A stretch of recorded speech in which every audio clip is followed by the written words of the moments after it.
opinion, the people are the stars. I've been broke many times, but I've never been poor. It's not just one kind of food or one kind of music or one kind of landscape. It's the wonderful diversity of this country that makes this place so great.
It's very, very possible for businesses to take care of people that need help at the same time that it makes money.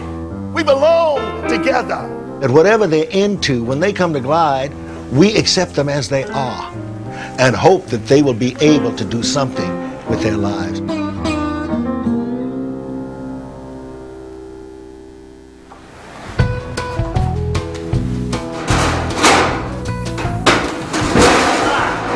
That gets the old heart going.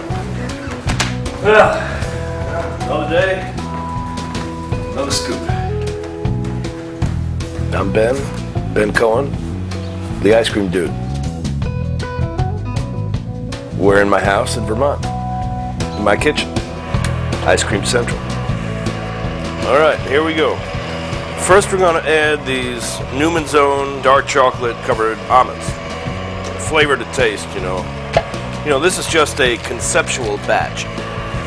I remember as a kid, our mom used to give us ice cream in these little custard cups. And I would take mine and mush it up. And then I would take cookies and candies and chop them up in the cup and mix them together. And I guess that's kind of what I ended up doing in later life. I was a short order cook, got fired from that. I was a baker's helper, got fired from that. Jerry and I, we were failing at most everything else we were trying, and we decided that if we were going to succeed in life, we'd probably have to be our own boss. And we decided to go into business, and the only thing we liked doing was eating. 1, 2, 3. We started it, by studying from a correspondence course. We were looking for a warm rural college town, and all the warm ones already had homemade ice cream parlors. We thought Vermont was a bad place to be because it was so cold and there weren't that many people who lived here. But it turned out to be a great place to be because it's a state that's known for its high quality dairy products. And it's a place where there's pure air and pure water, and that equals pure food. I think we got possibilities here. I like this combination. Things that are really, really high quality, things that are the best you can get, are made in a way that's giving people pleasure. You have a great business when the goal of the business is to meet the need, is to create the product, not to make money. You make money as a byproduct of meeting a need and doing a great job of it. What, am I still dripping? There we go. I'm a professional. I'm an executive. It's important to keep your image up. With coffee, buzz, coffee, ice cream, and espresso. Oh, that sounds good. My name is Wendy Everett. I've been working here 12 fun years. I like working at Ben & Jerry's first because I really like Ben & Jerry themselves. They're really nice guys. And I like what the company stands for. And we get to take home 3 free pints of ice cream every day after work. The better you are to people, the more they're going to want to work for you, and you create that loyalty and that bond. Oh yeah, I love it. It puts a smile on everybody's face when they come in. Oh, ice cream! We all scream for ice cream, right?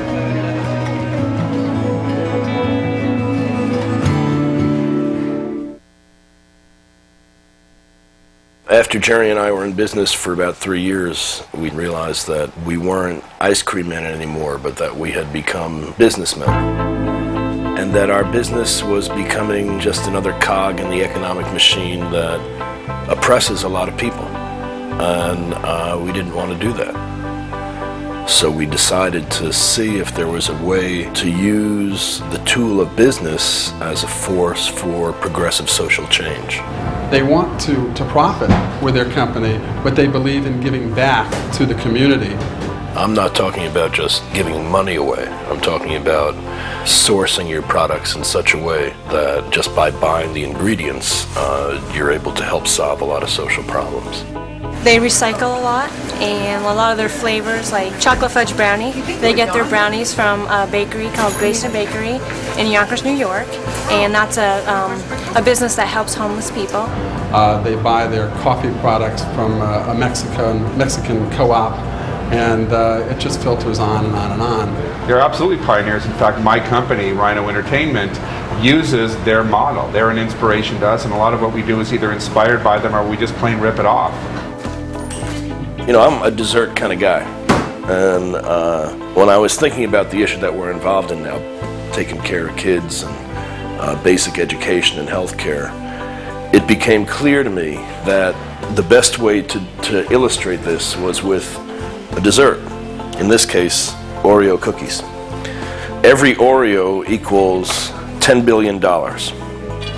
So the Pentagon budget is $300 billion. That's 30 Oreo cookies. Here's how much we spend on education. 3 Oreos. Here's how much we spend on children's health care. 3 Oreos.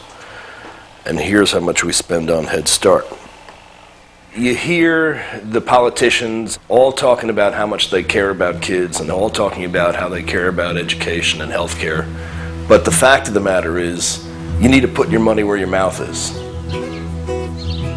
Joan Baez sang this song, "There But For Fortune Go I." I mean, I certainly believe that.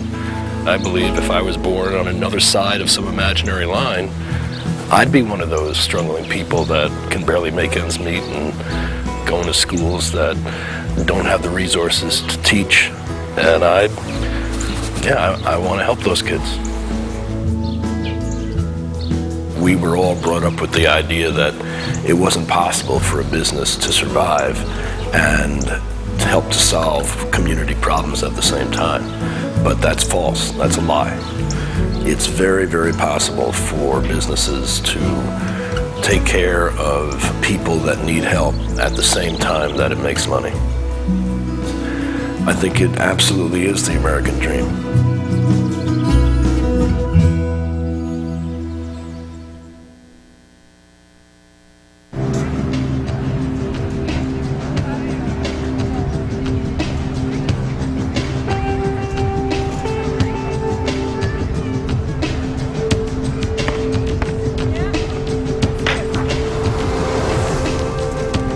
But remember this, some way, somehow, we belong together. Everybody got a voice. Everybody can feel something. Everybody must be touched. Everybody must feel like they are somebody. Many of you come to Glide because you feel some human connection. Many of you come to Glide because you are looking to be reunited. Many of you come to Glide because you want some spirit. You want to be lifted up. You want to cry. You want to moan. You want to shout. You want to raise your hands. You want to clap your hands. That's why we come together. I'm Reverend Cecil Williams. I am the Glide United Methodist Church in San Francisco. When I was 10 years old, I began to come upon acts of racism. And I felt so utterly rejected that as I grew up, everybody kept saying, "You're going to be somebody. You're going to be a minister." When I first came here 38 years ago, I decided that I wanted a church that was inclusive. So the first thing I did is went out in the Tenderloin area here and began to relate to the people that were on the fringes of society. people that felt like that they had no voice. And secondly, this church had a celebration where we had gospel, contemporary music, freedom songs, etc. But we also had lively Sunday celebrations where people would clap and dance and sing and rejoice.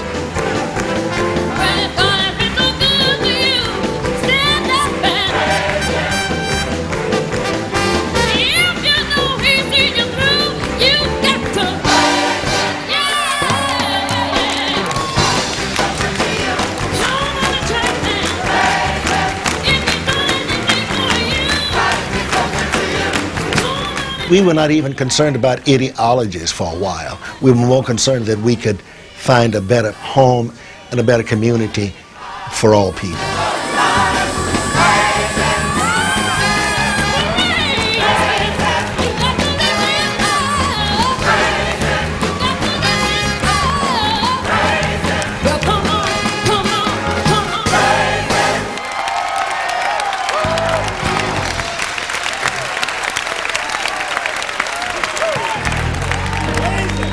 Janice Mirkatani, who is the executive director here at Glide, is my wife. And what a wife, and what a worker. We try to make sure that nobody overshadows the other, because she has made sure that I face myself, and that's the biggest thing that I've done in our relationship. I've had to face myself. You know, I think that I and many other women that I've talked to anyway, that we believe that the only way that we can affirm ourselves is through our bodies and through our physicality. And when I met Cecil, he was one male who said, you know, I don't want your games. I accept you for who you are. I love you unconditionally. And that was the beginning. He was this crazy, radical, on the edge guy. This was in 1965.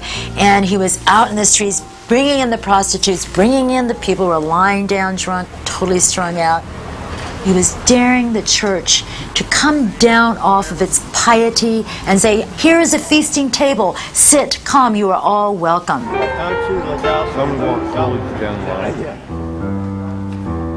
We started a meal program here just from a corps of volunteers, a program that feeds 1.5 million meals a year. I like the food, especially the chicken on Thursday. I'm on a pension myself because I'm a retiree. And towards the end of the month, you know, like it really helps out. I would say that the meals program is the gateway to all that we do here. Glide Church has 52 programs of social service, primarily to poor people, to women, to children, to men, to people in recovery. They have numerous programs like for HIV awareness, drug awareness. And they even have classes, you know, to teach people how to work computers and so forth, you know. There are no other programs like this in the city. See how Word 2000 handles The counselors are excellent. They have a lot of patience and they don't bite their tongue. You know, you want to experience people that don't bite their tongue when you're trying to take care of your life, you know. Whatever they're into, when they come to Glide, we accept them as they are and hope that they will be able to do something with their lives. The power is in their hands. It's in their voice. That's your first step. You gotta wanna be helped. You gotta wanna help yourself. If you don't wanna help yourself, it's a continuing cycle out here. I'd probably be in a penitentiary, doing time again, like I've always done. If it wasn't for Glide. It's a good job. And it's keeping me from being in the line, because I've been on that side. I had a slight gap in my employment history between 1968 and 1995.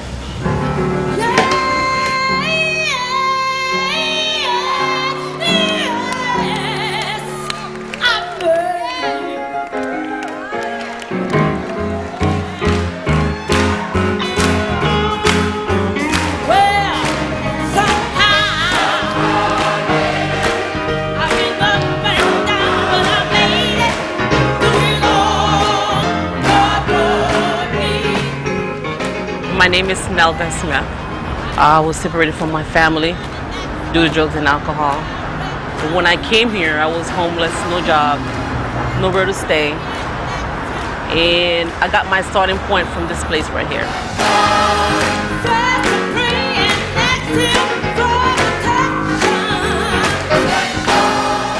In the park it was scary because I was never homeless before, and I cannot sleep because I don't know who's gonna come, what's gonna happen to me, who's gonna attack me. I just didn't know.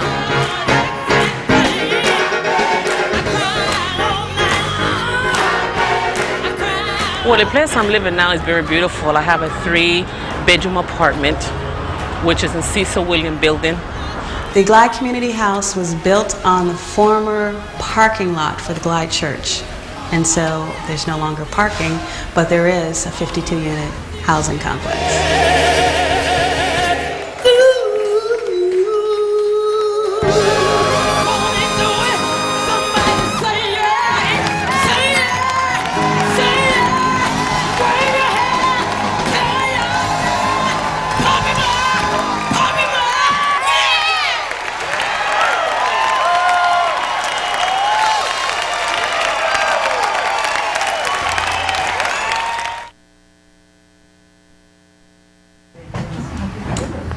My name is Terry Ball. I'm currently residing at the golf course at Golden Gate Park. You know, I did 3 tours in Vietnam. Camping out in Golden Gate's easy. No one's shooting at me. Hi, Mr. Ball. It's good to see you again today. Hi, Joanne. How are you? Good. What can I do for you today? Oh, I think I was out searching for golf balls in the bushes, you know, and got this poison oak. Wow, yeah. Like I said, it's not pretty. I think they were paying me 20 cents a piece for them, you know, but that's day's work for a meal, you know. Yeah. And I missed work because I'm an electrician as well. How about this side? All right. All right. And slowly turn your hand around so I can take a look at. And I'm just going to feel for any swollen glands. The way they treat you is with respect and caring, and it's hard to find, you know, when you come into a place with your hat in your hand, you know. Oh, yeah. Most people throw a quarter in it and they say that's it, but she actually really cares. Here's my shoulder, you can lean on me. One more time. Here's my shoulder, you can lean on me. How we doing?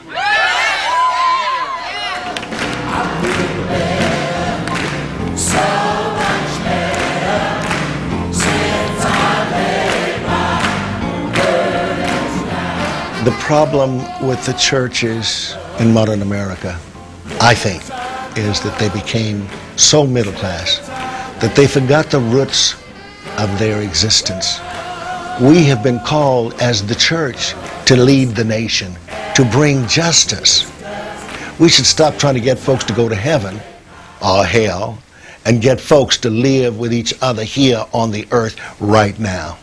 We can all relate when it's time to get down, because there comes a time when you're at a thin line of your recovery where no one can help you but you and your God, but we can be around to support you when you're at that place. Yeah, my name is Michael Burton.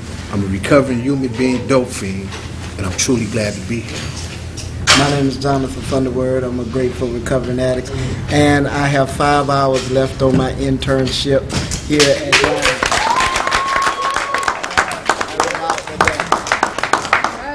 You know, I'm grateful that I have this circle at least, you know, because it's not easy, you know, going back to prison and just, you know, it's just like a big setback in my life, you know, and everything was going so well for me, and I sabotaged it, you know, so I just have to just deal with some of these feelings that I'm having. That's right, that's right.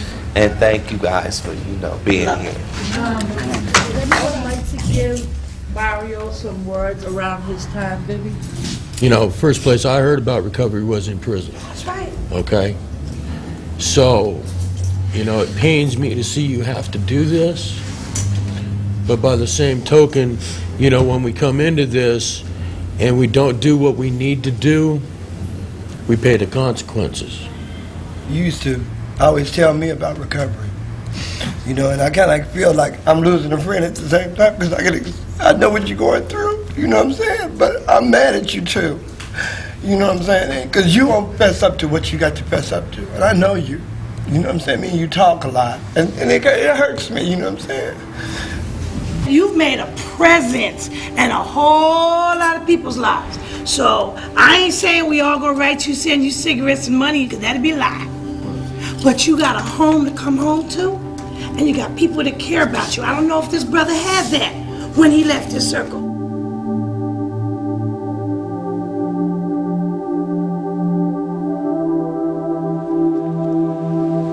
I've been to church occasionally, and I've been to the sermons that Cecil Williams have had. You know what I'm saying? He teaches the power of love. Yes, it hurts. It hurts to feel like you're not doing what you could do, or to feel like the world is crushing on you, or to feel like you're nobody, or to feel like everything is going against you. Be honest with myself.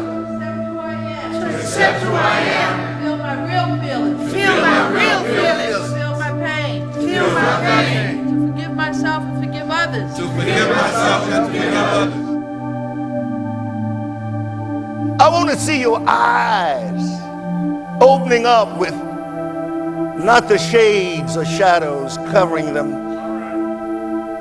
but love beaming with light.